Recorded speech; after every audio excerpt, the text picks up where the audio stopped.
Sir ये सारे mic लगे हैं और ये इधर कर दो ना।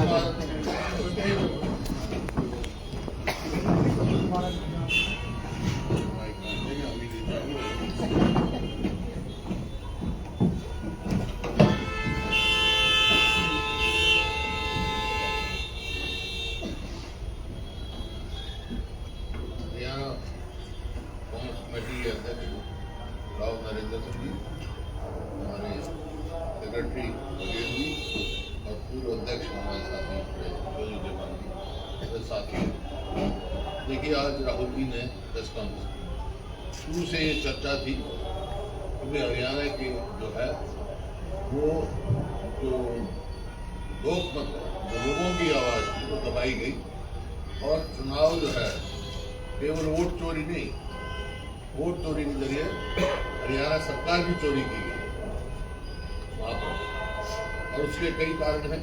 राहुल जी ने पूरी तफसील से बताया कितनी वोटें कैसी हैं, क्या है, पूरे आज पूरा उन्होंने सबूत दे के बताया। तो आज कोई शक नहीं रहा कि भाई जो हरियाणा का चुनाव जो था, जो लोगों को लगता था सरप्राइजिंग, जिसको कह सकते हैं ना, result was surprising, everybody was surprised कि भाई हुआ क्या।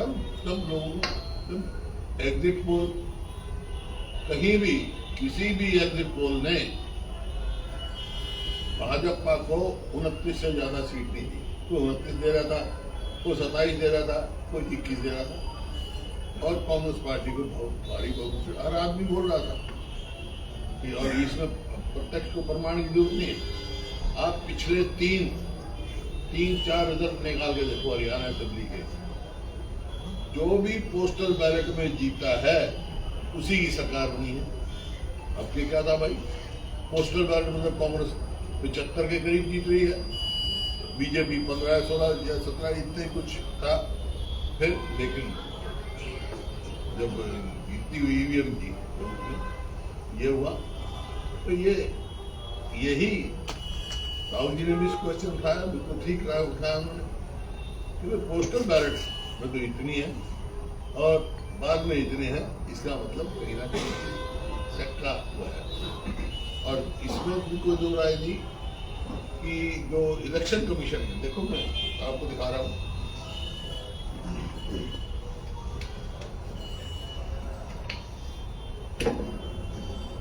इलेक्शन कमीशन ने प्रेस रिलीज दी पीआईबी 8:34 पे पोलिंग वाले दिन, और कहा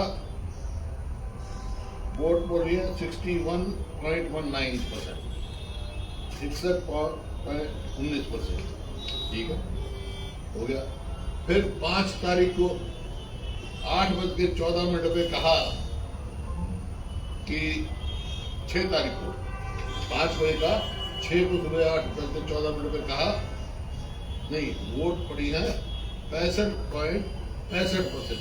5 तारीख पौने 12 हो गया, 8 बजे सुबह उन्होंने रिलीज की ना, जो डीडी न्यूज में की ये बता रहा हूँ, 65.65%। और काउंटिंग होनी थी 8 को, तो 7 को पौने 9 बजे 8:46 पे PM October 7 day before counting day वो परसेंटेज पहुंच गई 67.9%। ऐसा क्या भाई, मशीनों में कोई घुस गया है तो अपने आप ही वोट बढ़ती रही।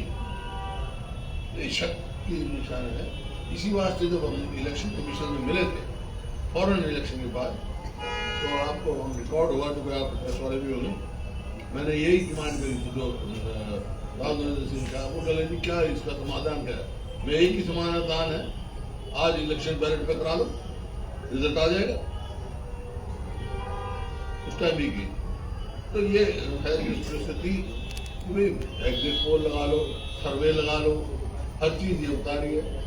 आप सारी स्टेटों का देख रहे हो, चलो सर्वे में तो थोड़ा बहुत अंतर आ जाता है, लेकिन एग्जिट पोल बाय लाख वही रिजल्ट आता है, इतना डिफरेंस।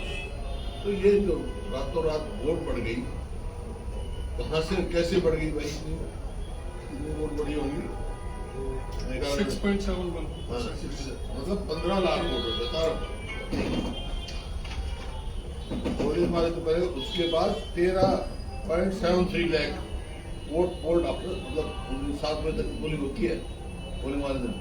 इसका उसके बाद जो है 13.73 लाख और वोट पोल हुई। ये कहाँ से आ गई? 8 तारीख मिलती है 7 को 9 बजे आप इतनी वोट बता रहे हो।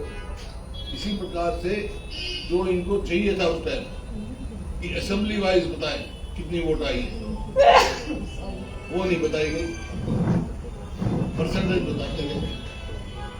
अगर आप सारे एनालिसिस करोगे असेंबली वाइज तो आपको पता लग जाएगा कहाँ कैसा है। एवरेज 15,175 एक असेंबली, एवरेज जो है 15,000 वोट एक असेंबली बढ़ी, जो मैंने बताया एवरेज। वोट तो कुल बराबर की हमारी है, 39.3 पॉइंट हमने कितनी है उनकी, 9 मतलब 0.5 या 6 का परसेंट का ही अंतर है वोट में। तो सीट तो उनकी 45 और हमारी 37। तो ये बड़ा गंभीर मामला है। ये सवाल इस बात का नहीं है हरियाणा की सरकार ने बनी कोई बात नहीं, ये तो देश का सवाल है, ये तो संविधान का सवाल है। जिस संविधान ने हमारे को वोट का अधिकार दिया, ये अधिकार दिया कि इस वोट से सरकार बनेगी, जनहित के काम करेंगे। जब यही नहीं बना पाएंगे तो प्रजातंत्र कैसे रहेगी, संविधान कैसे बचेगा? डॉक्टर अम्बेडकर के चेयरमैन बना दिए संविधान, और इस बात का मेरे को गर्व है, मेरे स्वर्गीय पिताजी संविधान में दस्तखत है, वो भी संविधान सभा के मेंबर थे। तो ये जो राहुल जी ने जो मुद्दा उठाया है, ये बहुत ही एक व्यक्ति के लिए या उसके किसी के खिलाफ हक की बात नहीं है, ये प्रजातंत्र के हित में है।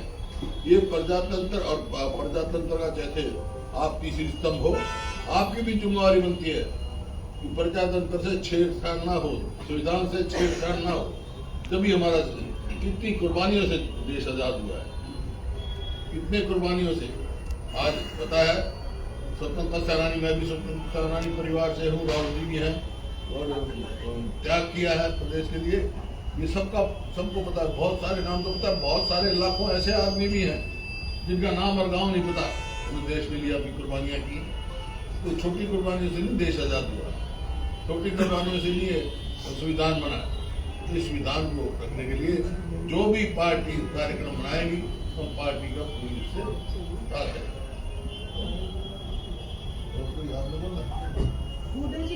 ये एक जो उसका राहुल जी ने कहा एक हल्के का नाम किया था, उदयमान की थोड़ी डिटेल दे देंगे आपको, दे दो। वहीं से बोलने की आवाज है सर, नहीं आएगी यहाँ से, थोड़ा आना ही पड़ेगा, सॉरी। आवाज भेज।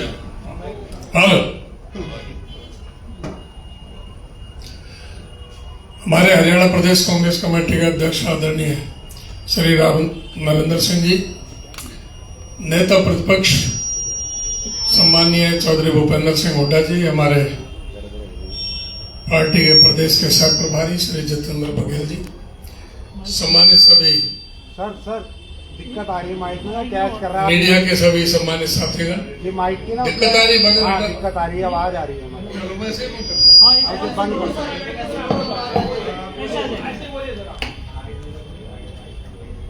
अभी हमारे अध्यक्ष महोदय जी ने और आदरणीय हुड्डा साहब ने सारी बातें आपके समक्ष रखी हैं, और हमारे नेता आदरणीय राहुल जी ने पूरी तरह से भारतीय जनता पार्टी की सरकार को और इलेक्शन कमीशन को बेनकाब करके रखा है कि किस तरह से हरियाणा में सरकार चोरी की गई। विस्तार से जैसे बताया कि एक असेंबली कॉन्स्टिट्यूंसी में लगभग 15,175 के एवरेज के हिसाब से वोट बढ़ाई गई।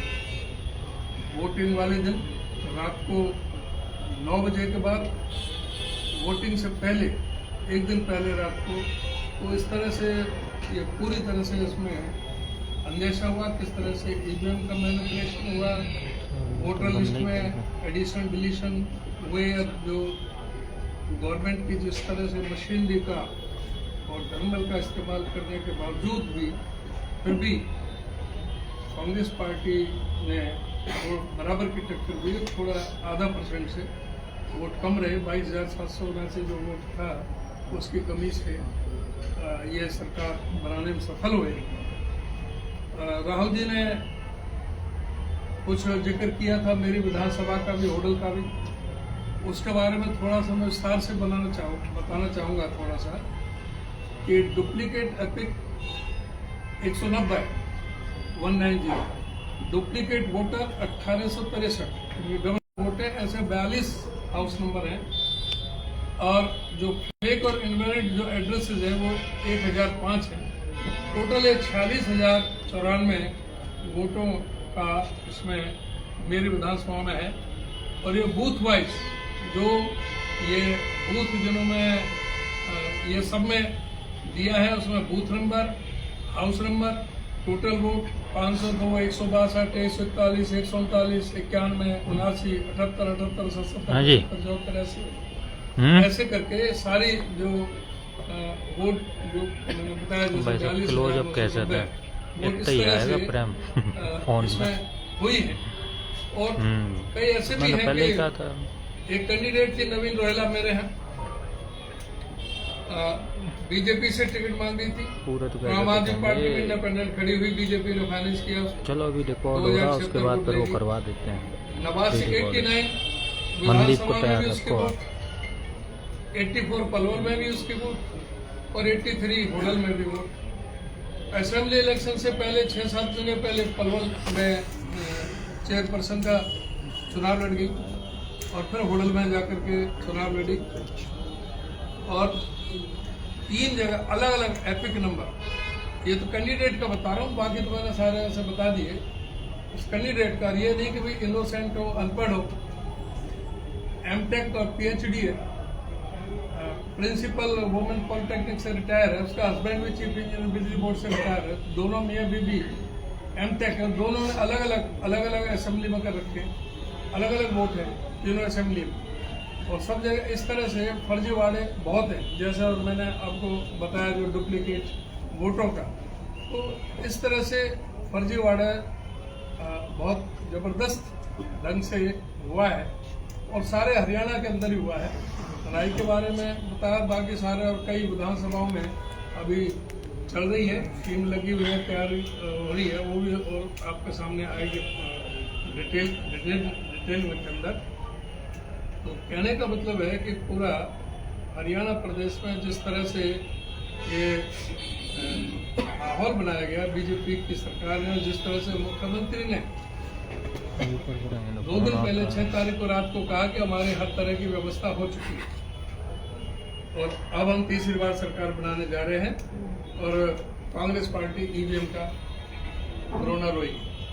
और ईवीएम का यह है कि सुप्रीम कोर्ट का जो फैसला 2022-26 अप्रैल का जस्टिस खन्ना और दीपांकर दत्ता की जो बेंच ने किया था कि चेक और वेरीफाई करने के लिए, उसमें 5% तक था कि भाई वो चेक करा सकते हैं, उसको वेरीफाई करा सकते हैं। उसके लिए निर्धारित फीस रखी गई थी एक बूथ के लिए 40,000 रुपये इलेक्शन कमीशन ने और 18% उस पर जीएसटी। तो एक बूथ का 47,200 रुपये के हिसाब से हमारे कई जो इलेक्शन पिटीशन, जो 16 इलेक्शन पिटीशन चल रही है, उसमें से 9-10 ऐसी पिटीशन है जिन्होंने 5-5, 6-6, 10-10 अपने ये बूथ के पैसे पेमेंट कर रखी है। और इलेक्शन कमीशन को जबकि उस फैसले के मुताबिक 6 महीने के अंदर चेक वेरीफाई करना चाहिए, इलेक्शन कमीशन हाई कोर्ट के भी नोटिसों का भी जवाब नहीं देता। वहाँ भी अभी तक भी किसी का भी नहीं किया। जो बूथ यूनिट है, कंट्रोल यूनिट है, वीवीपैट है, उसका जो मिलान करने का है, उसमें भी जिस तरह से इलेक्शन कमीशन का रवैया है, वो जानबूझ करके कि भाई ये क्योंकि भाजपा से पूरी तरह से मिले हुए हैं और कोई भी चीज जैसे डिटेल मांगते हैं तो किसी को बगैर कोई फोटो नहीं होता। जो वोटिंग लिस्ट है ना फॉर्म 6 और 7 का जैसे राहुल जी ने बताया, ना उसके बारे में कोई डिटेल दी जाती। तो उससे पूरी तरह से है कि इलेक्शन कमीशन पूरी तरह से कॉम्प्रोमाइज्ड है, भारतीय जनता पार्टी से पूरी तरह से मिला हुआ है और ये हमारे लोकतंत्र के लिए, संविधान के लिए, पूरी तरह से देश के लिए बहुत बड़ा एक जो इलेक्शन कमीशन का रवैया है, बहुत सारे देश के लिए एक सोचनीय एक विषय बना हुआ है कि किस तरह से लोकतंत्र को हुड्डा साहब,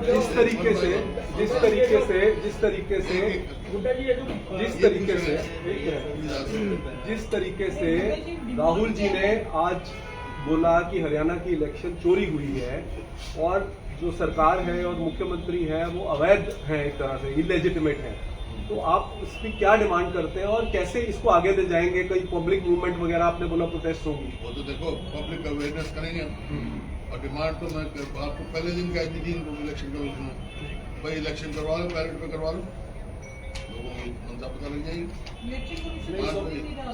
अभी मुख्यमंत्री को मतलब इस्तीफा मांग रहे हैं, क्या बोल रहे हैं कि कैसे अकेला मुख्यमंत्री के इस्तीफा मांगने से नहीं होगा ना, पूरी सरकार को जाना चाहिए। और सवाल इस बात का नहीं है, मैंने आप पहले मैंने कहा एक हरियाणा का सवाल नहीं है। आई am not praising only Haryana, ना राहुल जी ने अकेले हरियाणा के लोग कुछ फैक्ट दिए जो बियॉन्ड डाउट है। तो सवाल पूरे देश का है, इलेक्शन कमीशन की जो है निष्पक्षता का है और संविधान का है, वो है हमारे सामने।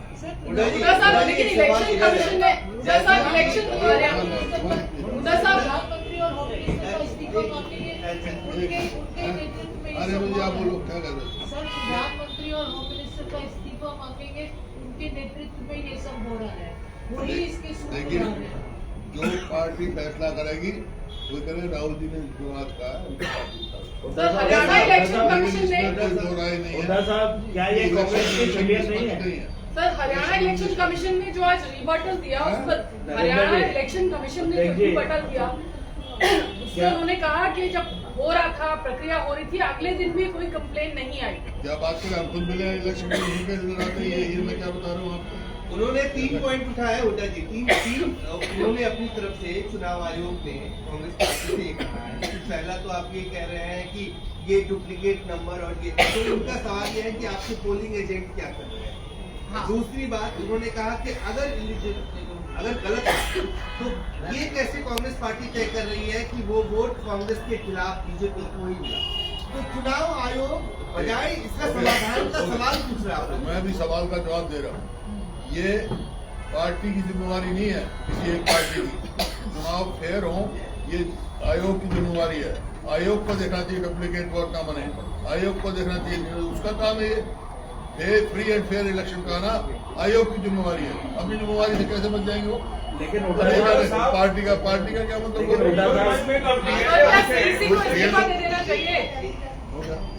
बीएलए होते हैं सर, वो तो पार्टी के कार्यकर्ता होते हैं, तो बीएलए क्या कर रहे थे? उन्होंने लोग कुछ कर नहीं भेजता, नहीं भेजता बीएलए बूथ लेवल एजेंट, इसका मतलब इलेक्शन कमीशन कुछ भी करेगा नहीं, लेकिन बूथ लेवल एजेंट होते हैं तो पार्टी के कार्यकर्ता होते हैं ना, उनको आपके साथ लिस्ट भी शेयर की थी। चुनाव से थोड़े दिन पहले तो वोटर लिस्ट देते हैं, बीएलओ क्या चेक करेगा?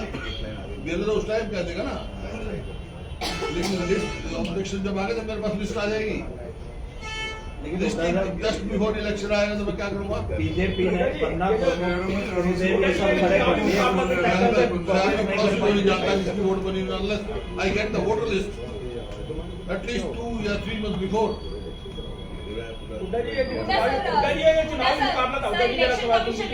ये जो चुनावी मुकाबला था, इस चुनावी मुकाबले में सीएम पेज के लिए आप आगे थे। इस मुकाबले में जो भी परिणाम रहे, वोट चोरी हुई, जो भी रहा, लेकिन बीजेपी ये कहती है कि गुटबाजी की वजह से पार्टी किया। कोई गुटबाजी नहीं पार्टी में, कांग्रेस पार्टी चुनाव लड़ रही थी और पिछले इलेक्शन से लेकर अब तक 11% का इजाफा हुआ है वोट का, क्योंकि लोगों की मन भावना थी।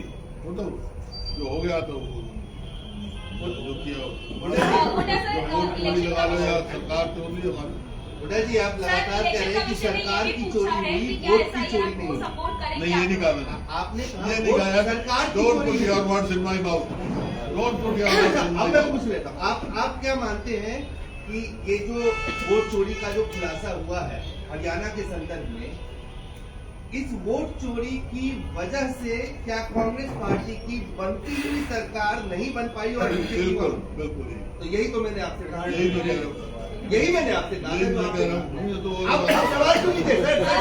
राहुल गांधी ने ये भी सवाल किया है कि क्योंकि आप वोट चोरी की की बात कर रहे हैं, वोटर लिस्ट की बात कर रहे हैं, तो क्या SIR जो कि इलेक्शन कमीशन करवा रहे हैं, क्या आप उसके समर्थन में है कि इलेक्शन कमीशन की तरफ से जो SIR एक्सरसाइज करवाई जा रही है उसमें डुप्लीकेट वोटर्स या फिर जो नहीं रहे हैं इस दुनिया में उन्हीं को ही हटाने का काम किया जा रहा है, तो क्या आप उसको सपोर्ट करते हैं अगर वो हरियाणा में इसका समाधान बैलेट में इलेक्शन कराओ।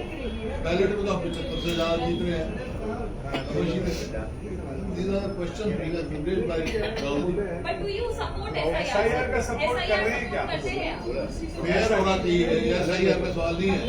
इलेक्शन कमीशन को फेयर करना चाहिए और ये इलेक्शन और ये करते हैं उसकी जिम्मेवारी है। घर पर चेक करने की, घर घर चेक करने की, वोटर लिस्ट पार्टी को देने की उसकी जिम्मेवारी है। 2 महीने पहले से चेक करें, हमारे वर्कर चेक करेंगे। सर बीजेपी के बड़े नेता है बीजेपी के बड़े नेता है, उनका कहना है कि बिहार चुनाव में राहुल गांधी को हरियाणा का इश्यू किया जा रहा है। बिहार चुनाव में राहुल गांधी बाहर फॉरेन ट्रिप्स लगा रहे हैं। बिहार चुनाव में आप लोग ये तमाम मुद्दे खड़े कर रहे हैं, जबकि आपकी जो राजनीति है, कांग्रेस पार्टी की राजनीति है, वो एंटी नेशनलिस्ट बिहार राजनीति हिंदुस्तान का पार्ट है ना, प्रजातंत्र है वहाँ, उसी की लड़ाई लड़ रहे हैं। सर एक छोटा सा बात था हिमांशु एटीडी से, आपको लगता है कि इतने सारे आप सवाल उठा रहे हैं, पूरा जिस तरह से चुनाव किया गया वोटर लिस्ट को लेके, तो क्या हरियाणा में एक बार फिर से चुनाव कराना बेहतर विकल्प होगा in the light of what you have exposed? Haryana में तो होगा, लेकिन मैंने ये कहा ना, हरियाणा की सवाल नहीं है, पूरे देश का सवाल है। नहीं, पर हरियाणा में दोबारा क्या करें? हाँ, हो जाएगा, आ जाएगा रिजल्ट, कराओ हाथ, बैलेट में कराओ, बैलेट में कराओ। तो पहले से ही कहा था ये इलेक्शन कमीशन में जिन दिनों अभी क्या अभी होना चाहिए चुनाव दोबारा? हाँ बोलो सर, ये उनका जवाब दे दीजिए। अभी चुनाव दोबारा होना चाहिए जिस संदर्भ में जो कुछ आया है सामने, इस संदर्भ में मैं एक स्टेट की बात कर रहा हूँ, मतलब होना चाहिए कोई जब ये दहाई चोरी, लेकिन राहुल जी ने अपने देश के लिए बात की है, संविधान को बचाने की बात कही है, इलेक्शन कमीशन में निष्पक्षता पे सवाल उठा। पर आप चाहते हैं कि आगे सर वो एक स्टेट के लिए होल कंट्री, सर आपका क्या रोडमैप है आगे?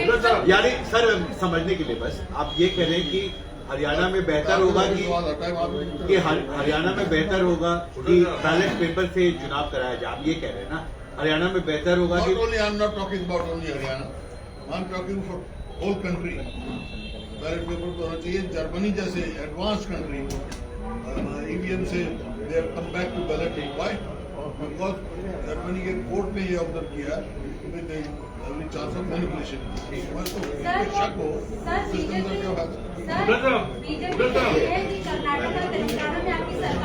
आपका हो गया। हुडा सर बीजेपी के द्वारा प्रेस कॉन्फ्रेंस जब आज किया गया तो उनके द्वारा कहा गया, जब आज प्रेस कॉन्फ्रेंस की गई बीजेपी के द्वारा, तो किरण रिजिजू के द्वारा कहा गया कि 2004 का जब चुनाव हुआ था लोकसभा, तो एग्जिट पोल और ओपिनियन पोल हमारे फेवर में था, मगर जब रिजल्ट आया तो फिर हमारे फेवर में नहीं था। उस वक्त हमने अपने पराजय को स्वीकार किया, कांग्रेस भी स्वीकार करे। लोकसभा में लीडर ऑफ ऑपोजिशन है राहुल गांधी, भ्रम न फैलाए। 2004 में जब एग्जिट पोल और ओपिनियन पोल आए थे तो उस वक्त हमारे फेवर में थे जी। ओपिनियन पोल कैन बी तो अपने साथ होगा, लेकिन exit poll by and large. तो उनके द्वारा कहा गया कि हमने पराजय स्वीकार किया, तो अब कांग्रेस स्वीकार करे।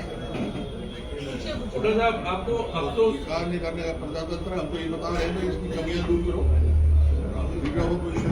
राहुल गांधी है ना, छोटे साहब आप और क्या सर, आपको जिंदगी भर अफसोस होगा इस बात को लेकर कि आप मुख्यमंत्री बनते बनते रह गए और ये तुरंत आपको होता अफसोस हेड होने चाहिए थे आपने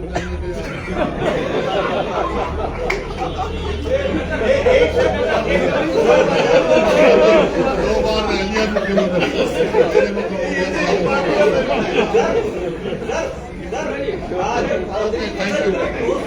कोई सवाल ही नहीं बचे तुम्हारे।